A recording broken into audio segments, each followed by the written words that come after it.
السلام عليكم، ازيكم حبايبي؟ عاملين ايه؟ يا رب تكونوا بخير. كل سنة وانتم طيبين. يا رب ارزقنا بليلة القدر يا رب. حقق للناس كلها كل اللي هي عايزاه. النهارده هنعمل صينية كنافة كده حلوة بالكريمة. هنعمل الكريمة الأول. معايا هنا كوباية لبن. انا هحط عليها كوباية تانية، بس هي تانية مغلية فمش هقدر ادوب فيها الدقيق والنشا.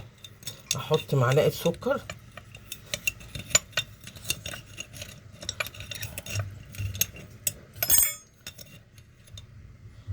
كده.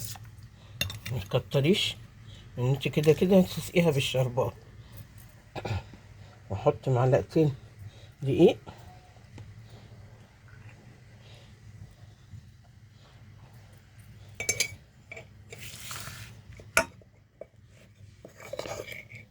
ومعلقتين نشا،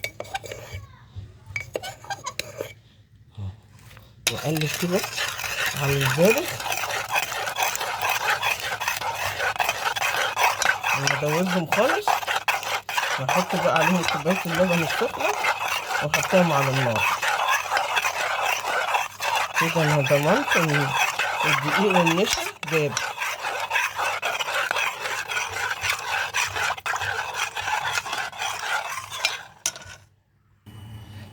ادي الكريمه اهي عملتها.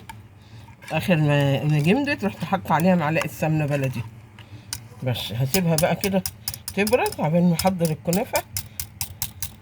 انا عامله العسل عندي، انتوا لو مش عاملين العسل بقى اعملوا عسل. هغطيها بكيس كده واسيبها اركنها لحد ما اخلص الكنافه.